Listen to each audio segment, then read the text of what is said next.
asking this question of the abbreviated building and go for sale. Number 4. It's abbreviated building. Asking this question of they're not.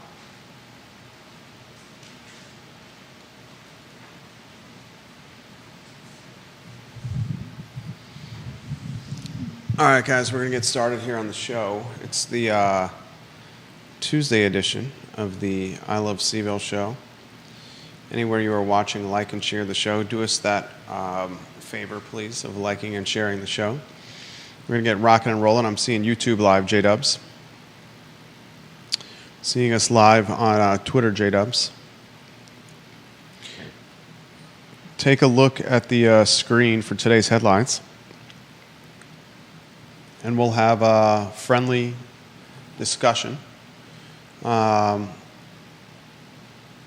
what is going to be a busy week, per usual, in Charlottesville, Virginia. Judah, I'm going to ask you which headline is most intriguing to you today.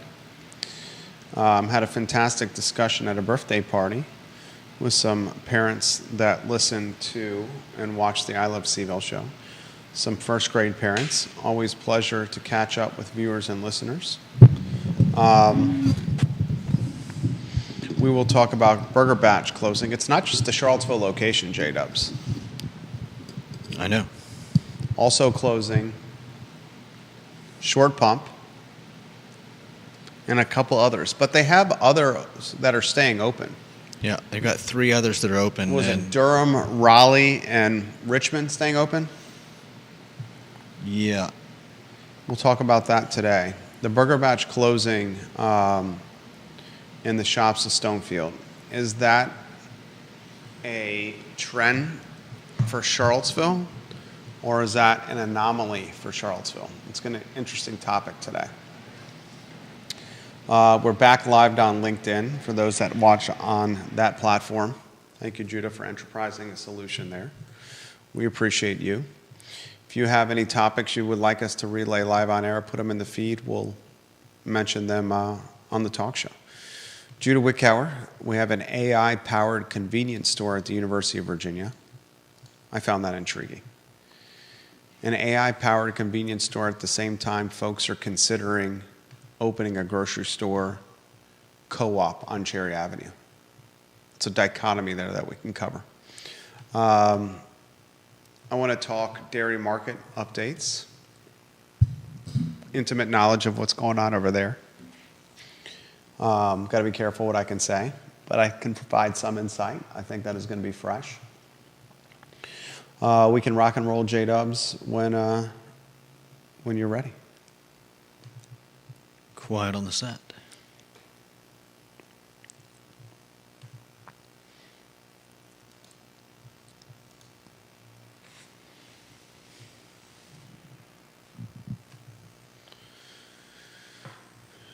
Good Tuesday afternoon, guys. I'm Jerry Miller. Thank you kindly for joining us on the I Love Seaville show. It's great to connect with you on a crisp Tuesday afternoon in downtown Charlottesville.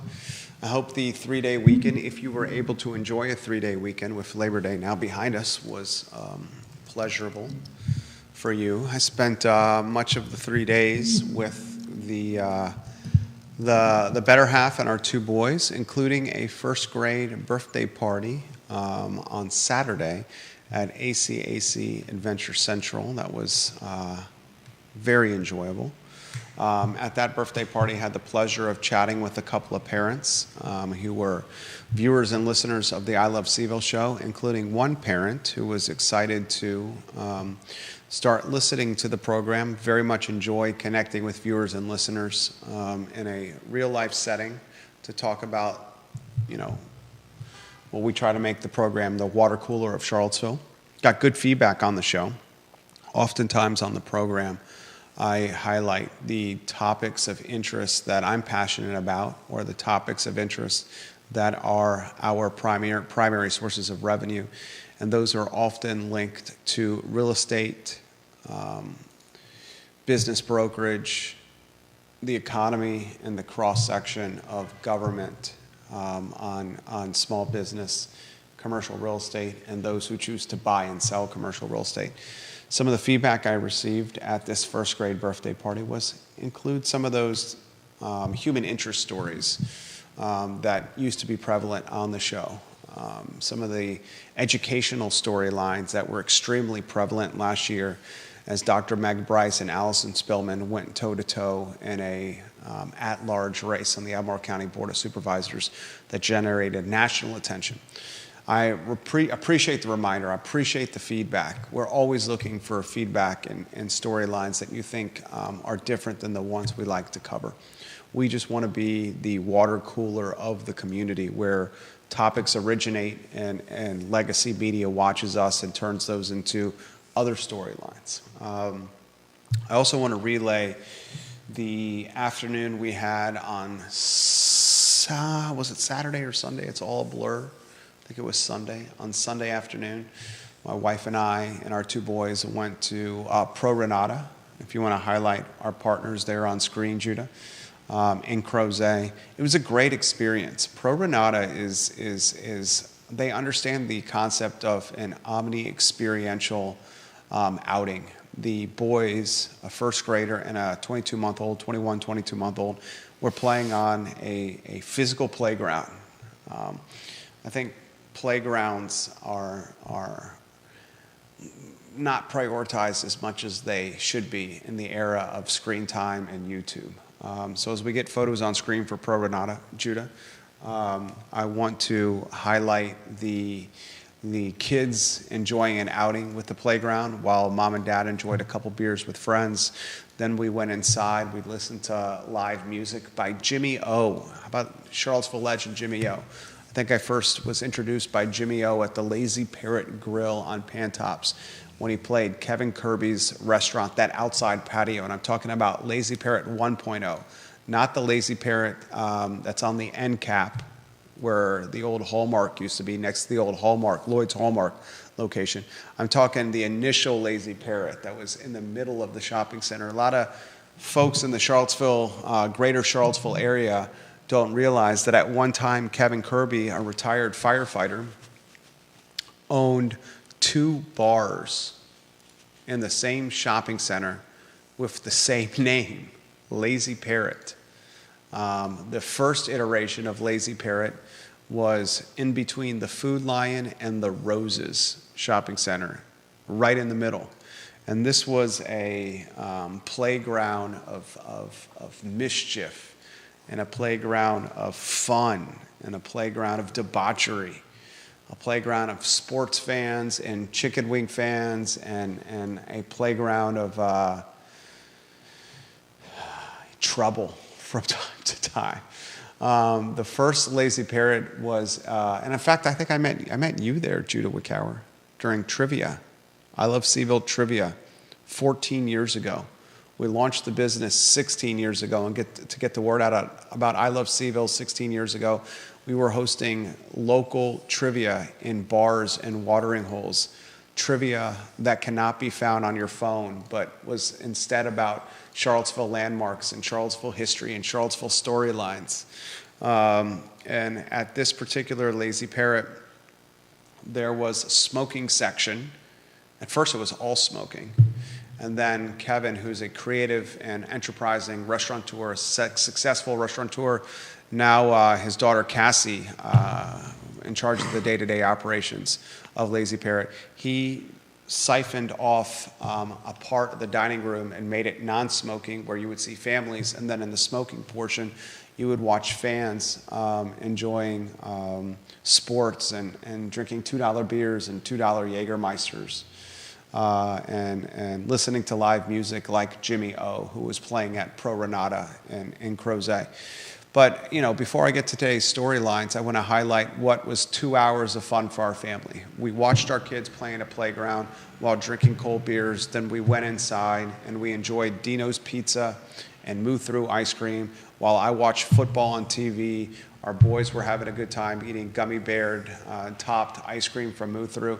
And I mentioned in person that Pro Renata and Crozet has really much turned into the Disney World of Crozet, where it's extremely appealing to families. You see that playground theme elsewhere, Where you also see it is at Mexicali Restaurant on West Main Street, their old World of Beer location, Judah.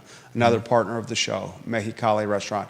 Johnny Ornelas and River Hawkins, they have built another omni experiential destination where it's live music, it's food, it's drink, playground for kids, outside patio.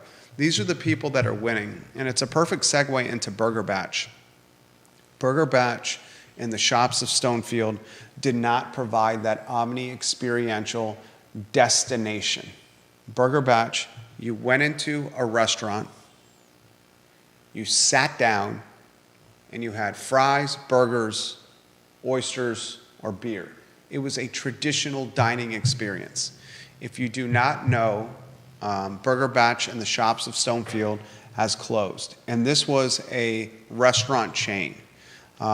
It's a restaurant chain that started in Richmond, but also penetrated North Carolina. Judah, two-shot, offer some color on the other Burger Batch locations that have closed and the ones that are still open, if you could.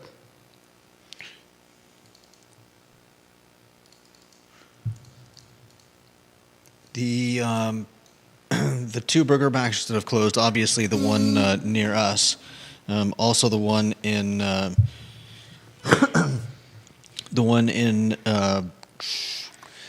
So Burger Batch spots in Carytown, Midlothian, and Durham, North Carolina remain open for business. The Charlottesville location is closed. Burger Batch closed on West Broad Village after an 11-year run in Richmond. So it had a handful of locations. The one local to Charlottesville closed, and outside of Charlottesville closed as well. A lot of folks on Reddit, a lot of folks on Facebook, the Charlottesville area community chatter group have highlighted the fact that this location in shops of Stonefield is closed, and perhaps the spin is it's a greater issue for F&B businesses in Charlottesville and Albemarle County and Central Virginia and beyond. And I'll be straightforward. Is it a particularly strong market for F&B businesses in Charlottesville, Albemarle County and beyond? Probably not. The cost of goods have gotten extremely expensive, and we're seeing that reflected in the menus and the prices we're paying when we're going out to eat. The labor market is extremely expensive. Look, we want to pay folks a living wage in the Charlottesville area. We want staff in restaurants to make $15 an hour or more. We want to have auto tip included as a service fee, and we're seeing a number of restaurants do that. Selvage Brewery, for example, when you order beers and food at Selvage Brewery, there's a 15% tip included, and then you're asked if you want a tip on top of that. My wife and I and our kids were just there. I tip additionally on that, get it to 20%, okay? If we want these types of equitable dynamics or ecosystems, then you and I, the consumer, are going to pay more when we go out to eat, okay? Menu prices are a reflection of cost of goods, are a reflection of labor costs, are a reflection of rent overheads, and frankly, are a reflection of debt service that's now coming due that was incurred or accrued during COVID and the pandemic. All those elements are impacting small businesses in Central Virginia, in particular a category that's saturated like food and beverage. It's no secret that Dairy Market has had a number of brands and businesses close of late. GRN Burger, Green Burgers, GRN, Green Burger, whatever it may be, is closed. Citizen Burger Bar stall has closed. The South and Central stall is closed. The closing. It should be noted that some businesses have been doing well and have been expanding. That's the point I was going to make. The point I was going to make is this environment is not headwinds for all. This environment, in fact, is tailwinds for some. And we're seeing those tailwinds with brands and businesses like Pro Renata, the success of Mexicali out the door. Dairy Market, its ownership group, Stony Point, has changed the parking structure outside the food hall to free parking. And they're now marketing and promoting that the parking is free. Insiders, or those of us that patronize businesses like Dairy Market, realized that the parking was essentially free all along and never really being policed by tow trucks. Yeah. We've known that for years. Still, some paid for parking. Okay? Do I think Burger Batch is a reflection of the fragility of food and beverage in Central Virginia and in the Charlottesville, Albemarle County area? Perhaps yes, but perhaps no. It's no secret that the shops of Stonefield are one of the most expensive rent environments in the region, period. And whether we want to admit this or not, and whether the private equity group that owns the shops of Stonefield wants to admit this or not, that shopping center has never had the success that it had in the planning stages. It's never enjoyed the success that was initially envisioned for it. You have a Trader Joe's, you have a movie theater, you have some expensive apartments, and you build retail around it. Folks, that should be a recipe for success. It has not been. We've seen Pasture Restaurant. Yeah. Jason Alley out of Richmond. He had Pasture Restaurant in the Burger Batch location. We've seen Rock Salt close. We've seen Hunter Smith's Champion Hospitality Group with Champion Grill close there. We've seen Trevinia close. The movie theater, whether we want to admit this or not, is operating on thin ice. Had a conversation with Jerry Ratcliffe, the star of the Jerry and Jerry Show, airs Tuesdays at 10:15 a.m. on the I Love Seaville network, the man behind JerryRatcliffe.com. He and his girlfriend went out to see Reagan, the new movie about Ronald Reagan as told through the eyes of a Russian spy, a 2-hour plus flick. And he said they got a large Coke and 2 movie tickets at a late night screening and spent nearly $50 to go to a movie. Okay? Do we think that the future of the highest end rent district in the region, the shops of Stonefield, is linked to an in-person movie screening experience? I don't. We bought a new house in the Ivy area and outfitted the house with, I said this a couple weeks ago, a 75-plus inch TV in our main room, a 60-inch TV in the secondary family room, a TV for the primary suite, for the workout room, and 5 TVs with installation by the Geek Squad and the fantastic Spencer Pushard, and we spent $3,800. And we have a setup, ladies and gentlemen, that is our own home where we drink our own beers, have our own food, have the same surround sound, and a better viewing experience than you could probably get at a movie theater where the floors are sticky, the seats are musty, and you're sitting next to strangers at a time where people are still fearful of getting sick. When COVID cases are upticking, and this is not about COVID, this show. Never is it going to be about COVID again. But that's the world we live in. The rents are based on a model that is not reality. I attribute the Burger Batch closing less about headwinds in food and beverage, and people will push back on me, and they're going to say Dairy Market and the food stalls and the turnover there. Well, maybe we need to realize that a food hall like Dairy Market is an incubator or a tryout for food and beverage. You want to bring a concept to market, you're going to pay a rent setup for a stall that's 300 or 400 square feet as opposed to a 10-year lease in a Class A space where you're mortgaged to the hilt, where you're leveraged to the hilt, and you're not sure you're going to make it and cover the debt for a decade. Wouldn't you try it out at a stall first before you go to an end cap in a shopping center? Obviously you would. So of course there's going to be turnover in Dairy Market. People are throwing shade on this food hall, and I don't get it. The food hall is a platform for people to try things out. There's going to be turnover in this food hall. And the Burger Batch closing is less about headwinds with food and beverage, and I understand it's saturated. I understand labor is a big-time issue. I understand cost of goods is a big-time issue, and I understand restaurant owners are now facing debt service tied to loans accrued during COVID to survive the pandemic. I get all that. But Burger Batch is in the highest rent district, and they didn't do anything omni-experiential. We were talking Laura Fauner on Friday. I believe she's watching the program. She's the new chef at Beer Run. Look at what Beer Run has done. It's a restaurant. It's a restaurant that's meshed with a beer tasting venue, with a beer bar, with one of the best craft beer selections in the region, a craft beer selection that could rival Wegmans or Whole Foods.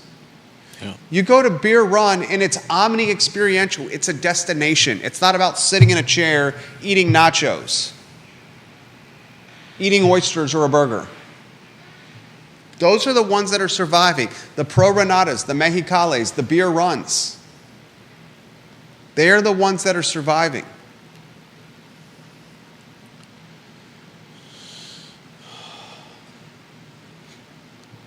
And I'll tell you right now, we're going to tell you the story of a convenience store that's opening on right off the UVA corner on Brandon Avenue that is staffless, that has no staff.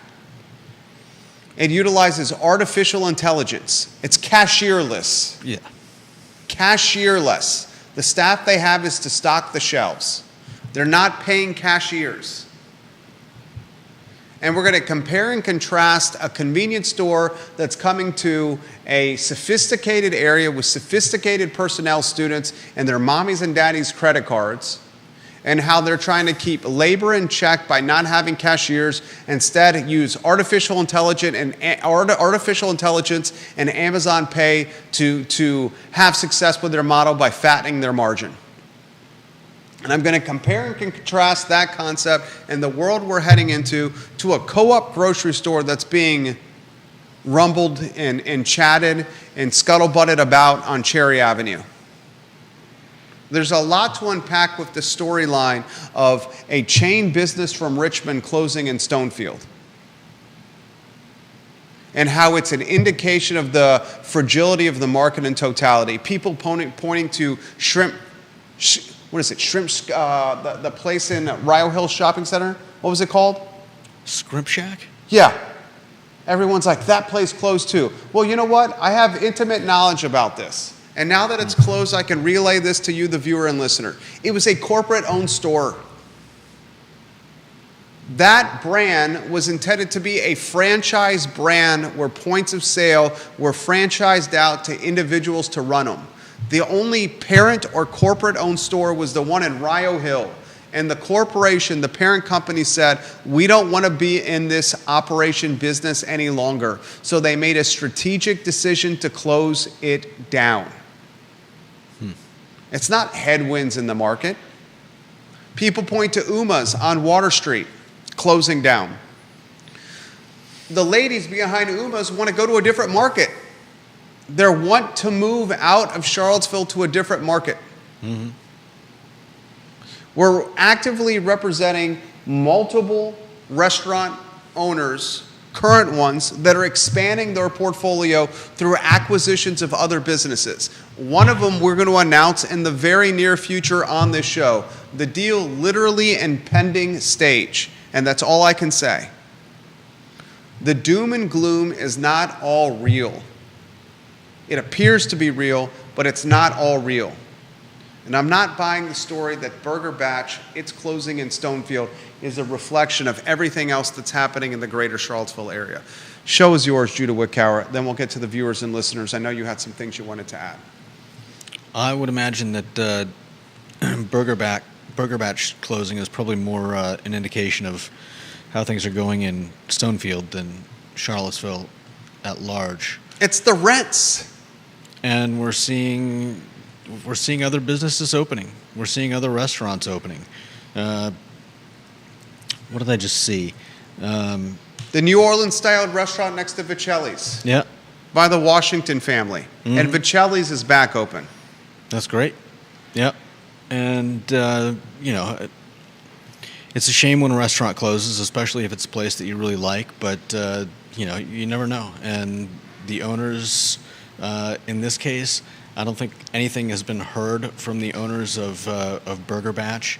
Them closing their Short Pump location as well could just be an indication that those two places weren't doing as well as their other locations.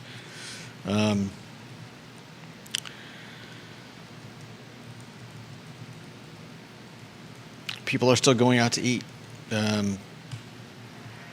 I went to a few places this weekend, had delicious food, and I'm all for supporting the places that you love and that are still open. Vanessa Parker, I'll get to your comments in a matter of moments. Deep Throat, I'll get to your comments in a matter of moments. Neil Williamson, I'll get to your comments in a matter of moments. Holly Foster and James Watson, I will get to your comments in a matter of moments. The day of just putting an open side in a door and selling burgers or chicken wings, chicken sandwiches, pizzas, and tacos, and doing only that, those days are done. Those days are done. People are going to expect or want more.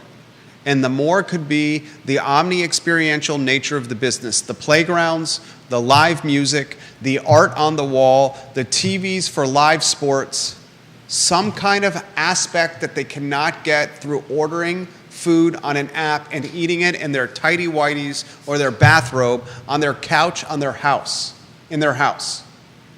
If all you're offering is a sit-down place and some average food that's expensive, you're not going to win.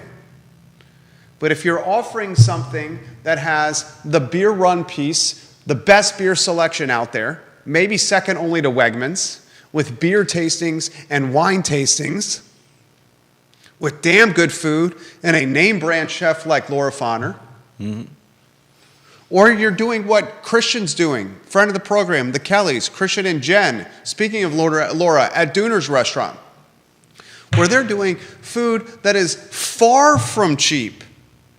That food is priced, some would say, a little bit above market. But it sells all day and every day because Christian's menu is so dialed in and so damn good that people will pay for A-plus quality. And nobody's going to Dooner's for diner quality anyways. It's A-plus quality. Yeah. That's my point. That's literally the point. He wins the game because his food is better than anyone's. It's in a category that is matched by very few. Okay? Burger Batch closed because it had too expensive rents. It had average food. It had labor issues, cost of good issues. And the foot traffic in the shops of Stonefield, whether we want to admit it or not, is just not very strong, and certainly not since the pandemic. Get to comments. James Watson, it's good to hear your voice. Barracks Road is arguably the only successful shopping center in Charlottesville. I wish many of these business owners would call me before they take out loans and sign a lease. I could give them better advice where to invest their money. I'm not a financial advisor. It's like the moment they open, you know they got about 24-month window of survival in most of the shopping centers. That's like this co-op grocery store that's being planned on Cherry Avenue. Co-op grocery store on Cherry Avenue is a recipe for catastrophe. Weren't you saying the other week that co-op was the only way that a grocery store could work over there? I said the other week how you make a grocery store work is you make it a pickup location. I say you do a digital app where people can pick things up by a refrigerated truck, kind of the Relay Foods model, is how you make that work in a food desert, Cherry Avenue in Fifeville. To staff a co-op and to tie something to a brick and mortar is asinine. You're going to be competing against the Wegmans, Kroger's, Food Lions, Harris Teeters of the world. Not if the point of having a place there is that not everybody can travel to the Wegmans and Food Lions and... Why do you need a brick and mortar? Do it out of a refrigerated truck. Everyone has a phone today. Use a phone and an app to order your groceries like the entire world is going to, and pick it up from the location you're going to do the co-op in. You do not need brick and mortar with staff. Okay. You don't need it. And we're going to tell the story here in a matter of moments of Brandon Avenue and an AI convenience store. And I'm telling you, this is going to be the new norm. First, other comments. Holly Foster and Henrico. For your information, Burger Batch is also closed in Shore Pumped. I enjoyed Dooner's on Saturday night. Great food and the fresh pastries were such a treat. Had a fantastic meal on Sunday night at Vivace. What an outstanding restaurant. Shocked that their cannolis did not make your list, Judah. I'm going to highlight the two restaurants. They might not have a picture of them. I'm going to highlight Holly Foster with Vivace and Dooners. I went to Dooners for my birthday. Christian Kelly and Jen Kelly, I hope you hear this. We sat at the bar with a bartender that knew our name, Fletcher. He knew our drink order, my wife martini, me an old fashioned. The drinks were robust. Then he said, you guys want the mussels and you want the duck egg rolls again? We said, absolutely. She told Fletcher it was my birthday. He went to and got us a dessert. And the dessert had happy birthday in chocolate syrup on the side of the plate. We went there and we had an experience that was difficult to duplicate. The touches of chocolate syrup spelling out happy birthday on the plate, and the conversation with a guy who knew your order and how to make your drinks, and the food consistent in quality. That's why they win. She mentions Vivace Restaurant, one of the few places we take our kids. They're little terrors. One's in first grade and one's a 21-month-old. We nickname one after a tornado, and the other one we nickname after an apocalypse. We kid because we care. These kids are difficult to bring anywhere. Parents, you can relate. But we go to Vivace. Why do we go to Vivace? Because if we get there at 4:30 or 5 o'clock, we can sit in the bar area where the tables are. The kids can get popcorn from the popcorn machine, which they think is novel. The bar has got a buzz and an ambiance to it that's second to none. The bread is fresh. The pizza is amazing. The draft beer is $5. The food comes out quickly. The spicy calamari is amazing. It's an experience for the kids and the parents. That's why they win. Lonnie Murray watching the program. One of my pet peeves are sit-down restaurants where all the ordering is by app and you almost never see a waiter, but still prompting for 20%. We are willing to put up with that during the pandemic, but enough is enough. We eat at restaurants for service. Otherwise, we do takeout. There it is. Love when you watch the program, Lonnie Murray. You can still win in this category, and you can still win, I would say, in any category of business, as long as you're willing to be creative and entrepreneurial and innovative.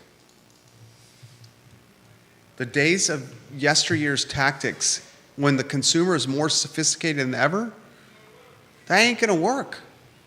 And people are still winning on the mall and still opening on the mall. The mall's forever going to be Deep Throat, you're on deck. The mall is going to be near and dear to my heart. It's going to be near and dear to my heart because I think it's the most important 8 blocks in the region. It's going to be near and dear to my heart because we own a boatload of real estate in downtown Charlottesville. It's going to be near and dear to my heart because our businesses are based in downtown Charlottesville. It's going to be near and dear to my heart because I spend 50, 60 hours a week on the mall. And I highlight the headwinds the mall faces, and most of those headwinds are tied to a houseless population that is making quality of life in downtown Charlottesville, the perception unsafe, the reality sketchy. Mm-hmm. And that's fair to say. But still with those headwinds, perception unsafe, reality sketchy, still with those headwinds, restaurants are opening. Draft is coming to market. Yeah. Very close to opening. Can't wait. Draft Tap Room, 60 beers on tap. Bonnie and Reed just opened. Sushi Speakeasy in the back of Vitae Spirits just opened. They're opening businesses downtown. Mm-hmm. Go to Tillman's and it's busy. Citizen Burger Bar and it's busy. Hamilton's and it's busy. Fitzroy and it's busy. Jack Brown's and it's busy. Yeah. Oh, yeah. Monsoon and it's busy. Deep Throat's got some perspective. Simply too many restaurants in this area. That's the issue. People are opening restaurants, drinking the poisonous Kool-Aid that local boosters are serving. Yes, Seville is getting wealthier, but it is not doing so or growing at a rate that can support so many. The market would be a lot healthier with maybe 10% fewer restaurants. Also would say that some commercial real estate owners are, just like multifamily housing owners, have to come to realize that optimal vacancy is not 0%. They'd rather protect rent levels, keep them high, and tolerate a 5% vacancy. And he says, to the omni-experiential thing, My in-laws moved here part-time recently and joined Farmington. We find ourselves joining them for dinner there a lot, and kids can go to the pool and swim while we eat. Something for people to do. Something for people to do instead of just sitting down and ordering from a menu and eating average food. Ginny Who, thank you for the retweet. Judah, anything you want to add to this? No, not right now. I'll go to Vanessa Parkhill next.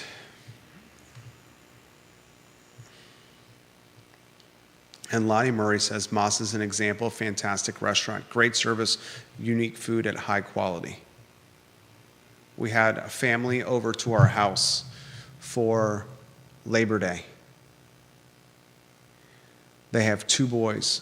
One of them, my oldest son's age and in his class. We went swimming in the pool, and I grilled out while my wife served a vegetable tray and put out some charcuterie. We had Coronas, Minutemen, Basic City. We had 40 miles. And I asked them, what was your favorite date night spot when you get a babysitter? And they said this, probably Moss.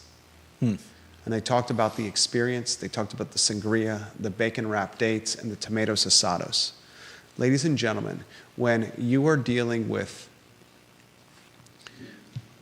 couples that have to get babysitters for their kids, babysitters for their kids are costing $15 to $20 plus per hour.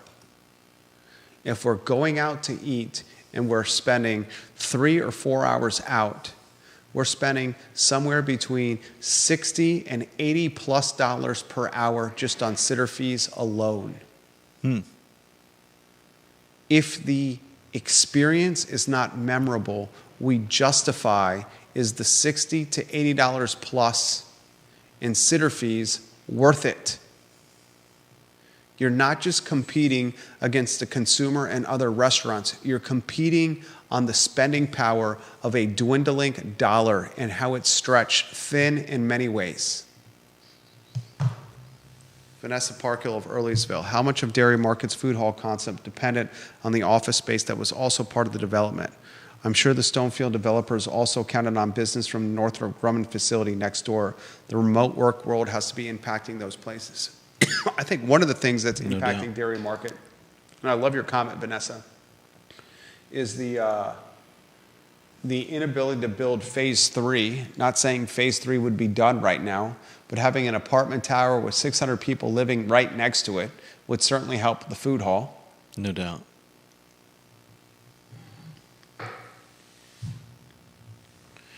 Curious to see how the duck pin bowling concept is going to work out at Dairy Market. That's in the omni experiential category. The pricing of that's going to be key. No doubt. I saw the same thread as you on Reddit about Kegler's. Yeah.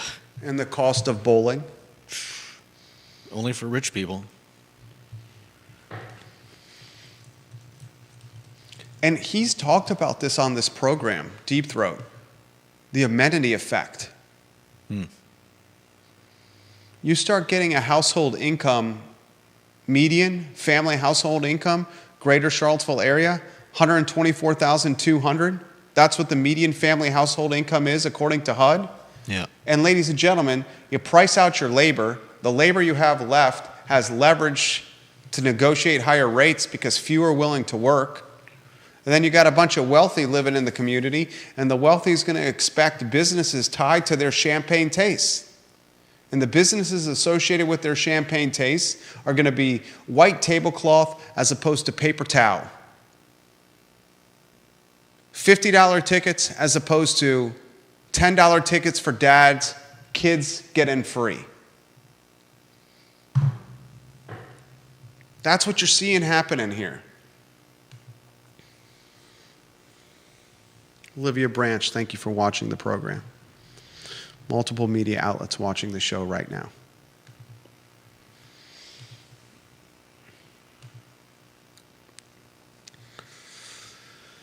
What's the next topic on the headline? Judah Wickower. And I'll mention this from John Blair as you get the next topic ready. John, we got LinkedIn up and running again through some enterprising of Judah Wickower. The other unspoken words here, John Blair says, are about Stonefield. As you know, there were supposed to be apartments built over at Stonefield, but let's not forget that there were supposed to be a lot of apartments built at Seminole Square Shopping Center as well. The lack of housing near Stonefield probably plays a role in the restaurant difficulties. He says, I'm curious, Jerry, how do you and Judah perceive of the burger business? I think the burger business in particular is really difficult. McDonald's did introduce the $5 value menu. Riverside is very reasonably priced. Now, I'll grant you it's not the same product as Burger Batch, but can you charge 3 times for the same product? Riverside does have tasty burgers. I love Citizen Burger Bar. We helped come up with the name, and we designed and developed the logo for Citizen Burger Bar. Do you remember? Yeah. Of course. A logo was sketched out on a napkin, literally over drinks. And it was on a Friday night, and I brought that logo sketched out on a napkin into our office on Monday, and we said, let's brainstorm this concept of a brand, like a brand you see on a cow, for a logo for this new burger bar that's going to open by a talented restaurateur named Andy McClure. And he brings a concept where he's going to sell a price point for quality meat at $12, $14, $15, $16, $17, $18, or $19 a burger. And we're going to call it Citizen Burger Bar. Initially, it was going to be called Union Burger Bar. Mm-hmm. And I said, that's a lot for a burger. And then he said, look at the other price points on the mall. It's the most affordable out there outside of Revolutionary Soup. And Revolutionary Soup is not a sit-down restaurant. And I don't think they do burgers. And they don't do burgers. And I said, all right. And he rocked and rolled. And he was so successful that a commercial broker that washes this program that I won't name went to a brand in Harrisonburg called Jack Brown's and said, you can capitalize just on this waiting list with your own burger spot in the old location of Chaz Webster's The Box. Jack Brown's used to be The Box, owned and managed by Chaz Webster.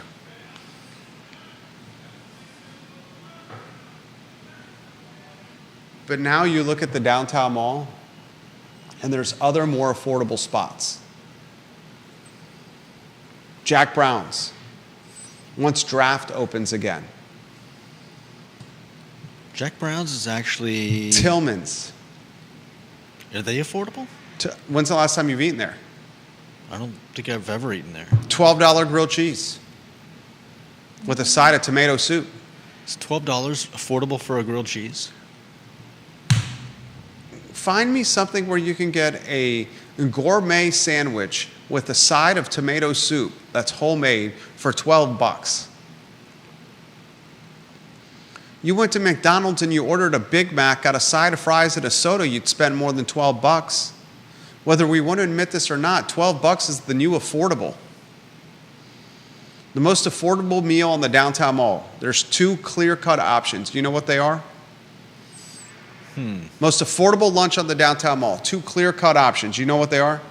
I would say Vita Nova and Christian's. I just had a Vita Nova slice of pizza for lunch. It was $4.09 for a slice of pepperoni. The second most affordable option on the downtown mall is probably the dumplings, Marco and Luca. 5 or 6 dumplings for what, $4? Outside of that, find me a lunch meal under $5 or $6. $12 is the new affordable. $12 in 2024 was the $6 or $7 of 2019 before COVID, when labor and cost of goods and debt went out of control. I hate to tell you that. It 2x'd because of the pandemic and what we did when we gave everyone free money to go spend it in our economy, to put people on lockdown. You know what the craziest thing is in the world, Judah? The biggest drug dealers in the world, the most powerful and arguably the most corrupt drug dealers in the world, got in the ear of politicians spent a lot of money on advertising, bought commercial spots left and right on cable news channels and on YouTube, and they convinced the world that something was borderline synonymous with the flu was worth closing the world down for 2 years. And those drug companies were not the guys you see on the street slinging white china and rock. It's Moderna and a vaccine. They got in the ears of politicians, of senators and congresspeople. They bought the TV commercial advertising, and they told everyone this was the way to go. And we had a lockdown. And then the government gave everyone money because they were on lockdown. They prioritized big box brands while dehumanizing small retailers and locally owned operations. We put all that money back into the economy, causing inflation. People got out of frontline businesses because they were either scared or because they realized this was not for them anymore. It caused a labor shortage. Or because they were forced to stay home. It caused a labor shortage. Cost of goods went through the roof. And the small business owner had to take so much debt on just to keep their operation going that that debt is now becoming active and needed to be paid back now. It's the death of 1,000 cuts. Mm-hmm. And it's all passed on to us. The $12 meal in 2024 is the $7 meal from 2019. Although I will point out that speaking of Jack Brown's, they have a grilled cheese for a lot less than $12. How much is the Jack Brown's grilled cheese? $4. Show me the Jack Brown's grilled cheese. You're seeing it on the menu? Yeah. Let me see the price of that on the menu. I mean, it's on their website. You go to Jack Brown's right now and get a $4 grilled cheese? That's what it says. They may have changed the prices on their actual menus, but I don't think they've changed it that much. I've been there recently, and these prices seem about right. So $4, 12% tip, 5 and change. Are you going to get a drink? You're going to get fries? What does it have to do with $12 cheese? I said the grilled cheese at Tillman's came with a bowl of soup, tomato. Not originally, you didn't. It did. That's what it comes with. Well, you could have made that a little more apparent. $12 with a bowl of tomato soup. That's definitely better than a $12 grilled cheese sandwich. Either way, you're tipping at both locations, aren't you? I would. I do. 20% regardless. In some cases, more. Yeah. Aaron King watching the program. This whole conversation is hitting close to home. EK, we love you. Running the show over at Feast. Got someone on another page, Vanessa Parkhill, saying she just went to Mary Mill. The owners of Mary Mill own Feast.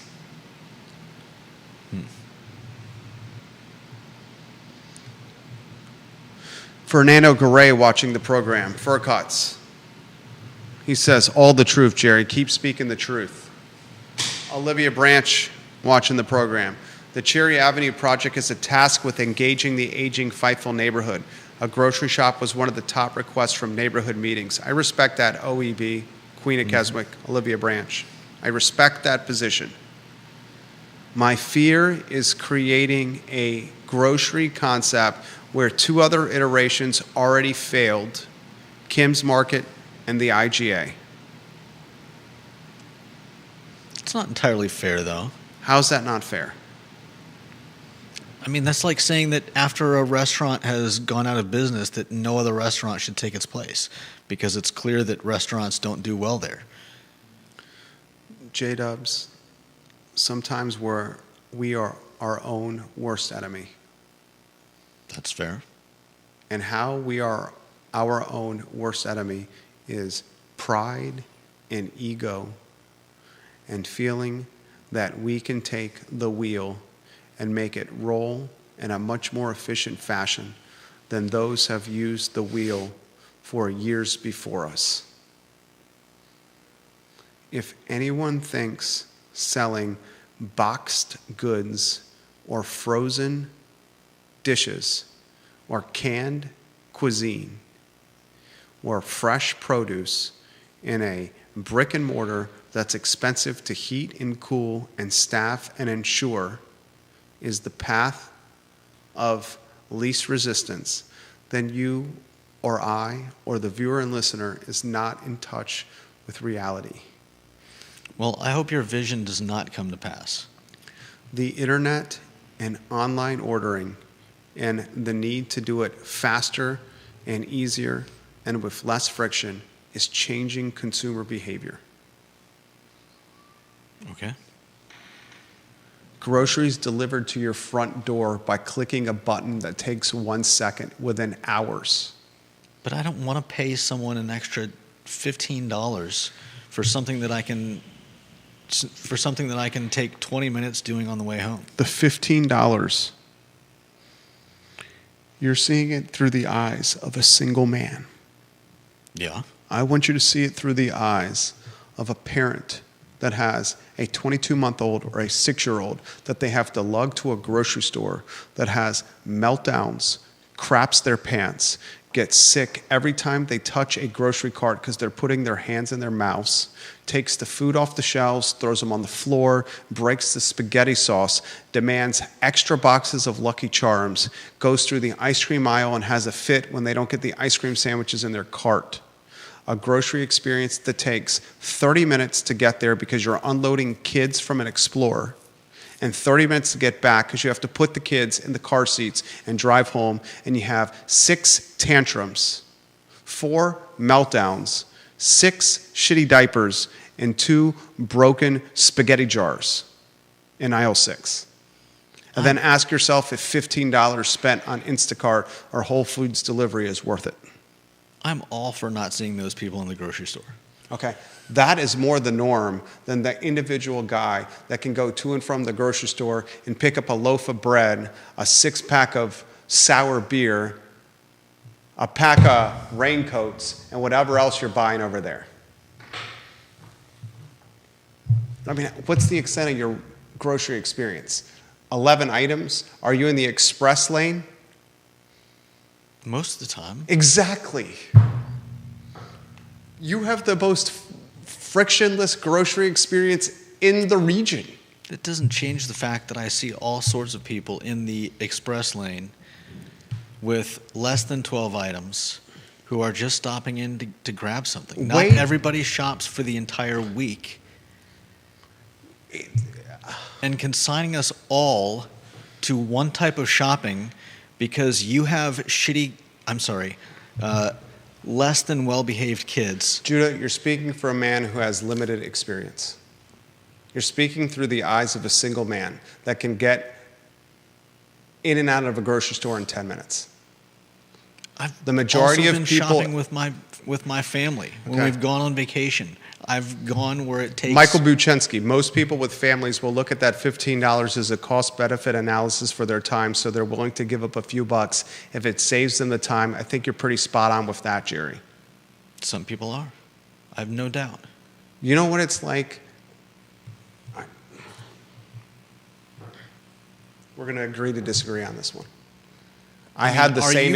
Are you calling for the abolition of all grocery stores? I'm not calling for it. I'm saying the concept of a brick and mortar shopping experience is challenging, especially if that brick and mortar shopping experience requires tens of thousands of square feet of leased space that must be kept at temperatures to keep produce and frozen goods in good condition, that requires staff to fill and stock shelves, that often needs a Class A or Class B space to rent, and large parking lots to accommodate people. There's a reason why these models are operating on single-digit percentage profit margin setups. Like few points.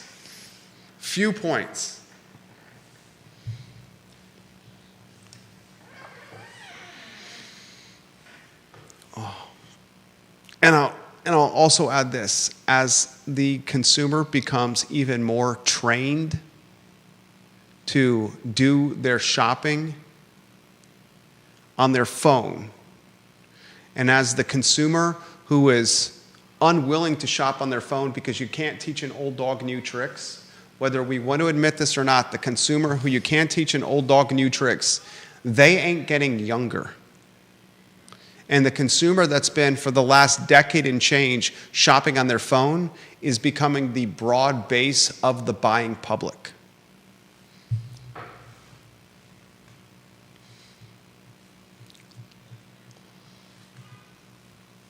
I would love to be able to get in and out of a grocery store in 10 or 15 minutes.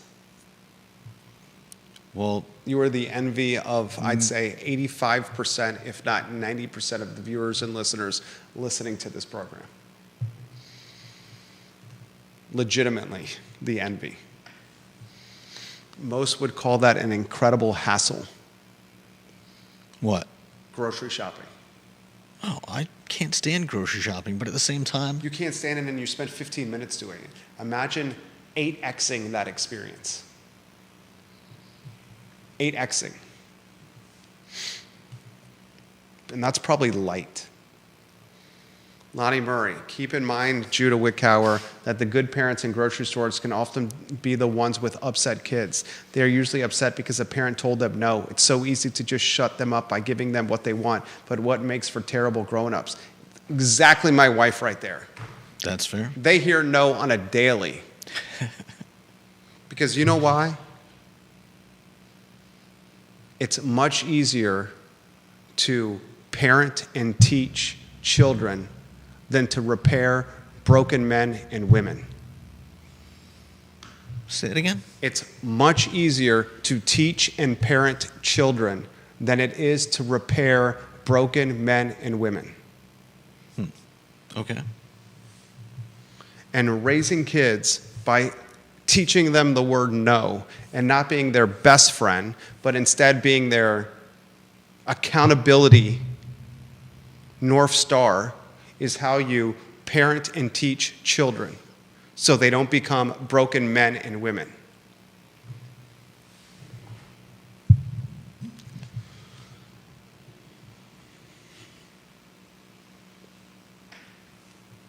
Any other topics at the 128 marker of the I Love CVille show?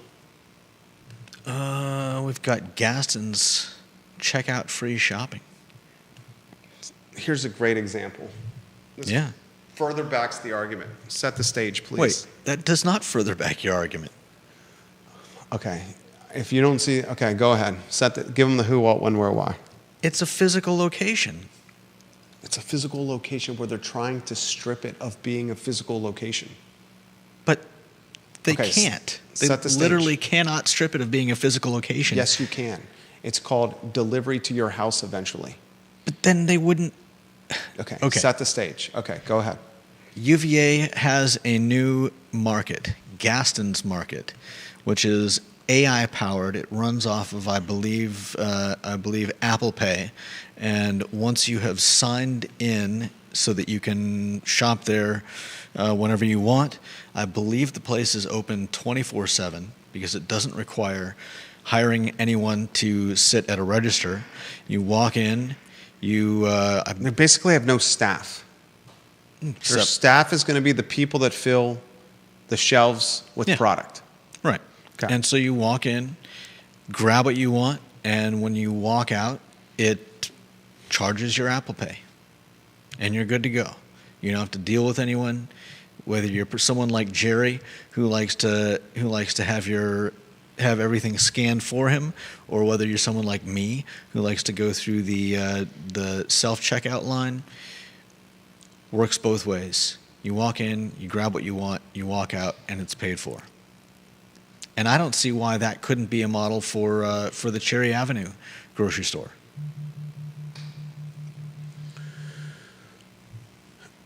Because you're paying rent. Yeah. What does that have to do with it? Why are you going to pay rent for a 10 or 15,000 or 20? I mean, how many square feet is Wegmans? I bet you Wegmans is over 100,000 square feet. Okay. I would bet that Wegmans, let me see if I can find it.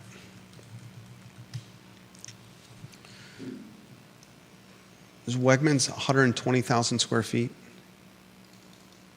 Yeah, 120,000 square feet. How many square feet is Reed's? I couldn't tell you off the top of my head either. I would Okay. bet you Reed's is probably 20,000 square feet. Sure. You want to know why Reed's is still in operation today? Anyone want to know why Reed's is still in operation today? They own the real estate. If Reed's did not own the real estate on Preston Avenue, that grocery store would have been closed a long time ago. They own the real estate, and still the community had to do a GoFundMe to keep the business open. Do you get that? They have the market advantage of owning their location. Mm-hmm. And still a GoFundMe was needed to save the grocery store. Yep. The co-op model, they're not going to own it. The AI concept on Brandon Avenue is to get away from overhead. If you can successfully run a convenience store 24/7 in a place where certainly drunk college students will shop at, and if it's able to sustain itself, then your next step of evolution or innovation is to basically do the same thing without having rent overhead. You want the same concept? It'll be delivered to you. You're getting out of Coupe de Villes and you want to have a Mountain Dew and a Hot Pocket with pepperoni inside. You get on your phone and it's delivered to you in 5 minutes as you come out of Coupe de Villes on Elliowood Avenue. In your hand. That is going to be the future of shopping. Because it's going to be much more innovative, instantaneous, and have much significantly less overhead. Have a pickup spot. Oh, a boatload of people will track their IP addresses are in this one area within 1 block of each other, and they're all ordering at the same time. We'll have all that stuff delivered to the front of Little John's in 15 minutes. Meet us there. And you've already paid on your app, so it'll be frictionless pickup. And it'll probably be effing delivered by a drone. It won't even be a human that does the delivering. Amazon has drone delivery now, where little robots are taking your 1-hour delivery to you down the street. You're sidestepping robots on a sidewalk as your package is delivered to your doorstep. Did you know that? I have seen them. Okay. That is it's not a labor, brick and mortar, storefront type of concept. It's not.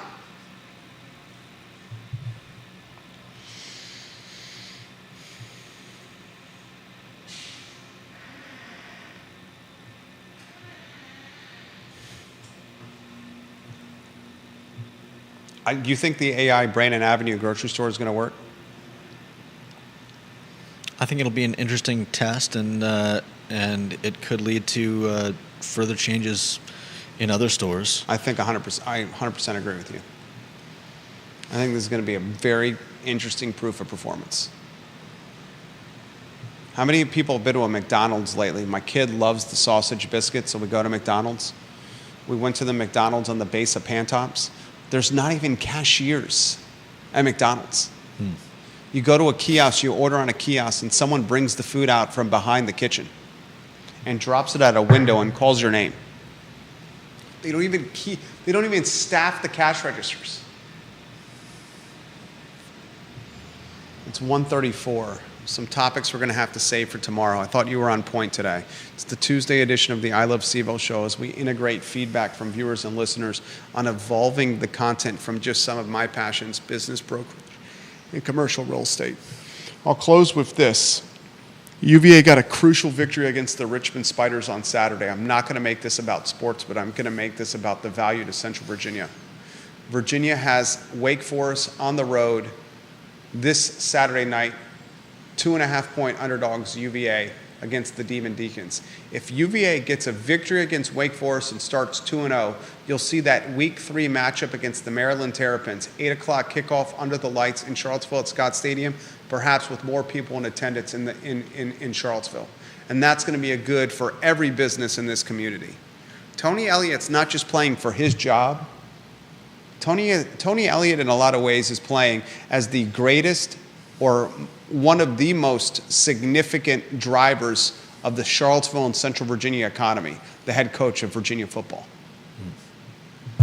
Tuesday, Judah Wickhauer, Jerry Miller, I Love CVille Show.